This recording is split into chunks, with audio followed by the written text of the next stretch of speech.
Welcome to my channel happy kitchen. বন্ধুরা, আজকে আমি লাউ সংক্রান্তই একটা রেসিপি করে দেখাচ্ছি। লাউয়ের খোসা হয়তো অনেকেই জানেন না যে এটা দিয়ে কোনো তরকারি করা যায়। সেই লাউয়ের খোসা দিয়ে আজকে আমি একটা তরকারি করে দেখাচ্ছি আপনাদেরকে। এটা খুবই মুখরোচক হয়, রুটি বা ভাত উভয় দিয়েই খেতে ভালো লাগে। রান্নাটা করতে আমার কি লাগছে দেখে নিচ্ছি। এখানে আমি লাউয়ের খোসা একদম পাতলা করে ছাড়িয়েছিলাম, সেটাকে আমি কুচিয়ে নিয়েছি।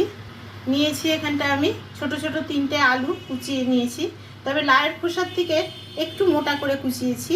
আর নিয়েছি এখানে একটা মিডিয়াম সাইজের পেঁয়াজ কুচানো। গ্যাসের ফ্লেমটা আমি ধরিয়ে নিয়ে এবার আমি এতে বসিয়ে দিচ্ছি একটু জল দিয়ে লাউয়ের খোসাটা। আমি কিন্তু খোসাটাকে আগে ভালো করে কচলে ধুয়ে নিয়েছি, তারপরে অল্প জল দিয়ে এখানে একটু ভাপাতে বসিয়েছি। যেহেতু আমার লাউয়ের খোসাটা একদম কচি, সেহেতু আমি এরকম বাটিতে একটু ভাপিয়ে নিলেই হবে। গ্যাসের ফ্লেমটা ধরিয়ে নিয়ে এতে আমি কড়াই বসিয়ে দিয়ে দিচ্ছি আমি এখানটা সাদা তেল।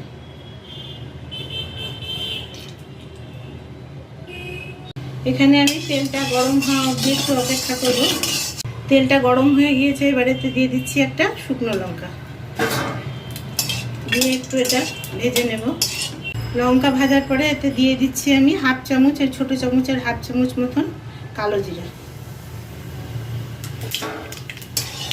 দিয়ে একটু নেড়ে নেব। এবার এতে অ্যাড করছি আমি যে পেঁয়াজটা কুচিয়ে রেখেছিলাম সেটা।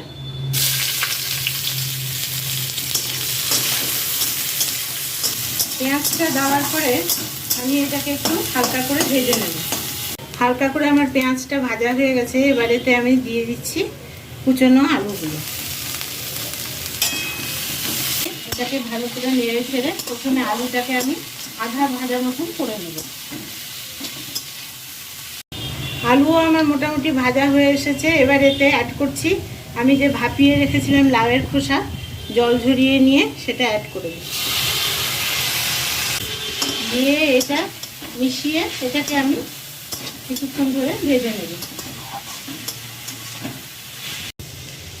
দিচ্ছি এতে সামান্য একটু হলুদ,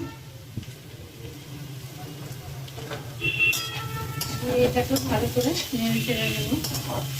হলুদ দেওয়ার পরে আমি 2 মিনিট মতন একটু ভালো করে ভেজে নিয়েছি। এবার এতে অ্যাড করছি নুন। নুনটাকেও আমাকে বুঝে দিতে হবে, কারণ ভাজাতেও নুনটা ফট করে বেশি হয়ে যায়। নুন দিয়ে আমি এটাকে একটু ভেজে নিলাম। এবার এতে আমি অ্যাড করছি সামান্য একটু চিনি দিয়েও আমি ভালো করে নেড়ে নেব। এখন গ্যাসের ফ্লেমটাকে আমি মিডিয়াম করে রেখেছি।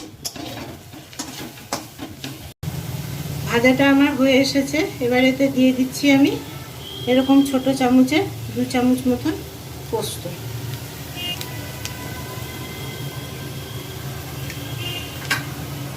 এটা দিয়ে আমি একটুখানি ভেজে নেব হালকা। পোস্ত দেওয়ার পরে আমি 1 মিনিট ভেজে নিয়েছি। এবার গ্যাসের ফ্লেমটাকে আমি অফ করে দিচ্ছি,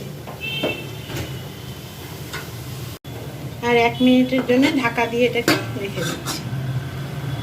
যদি আপনাদের এই রেসিপিটা ভালো লেগে থাকে তাহলে লাইক, শেয়ার, কমেন্ট এবং সাবস্ক্রাইব করতে ভুলবেন না। দেখা হচ্ছে পরের ভিডিওতে। Thank you.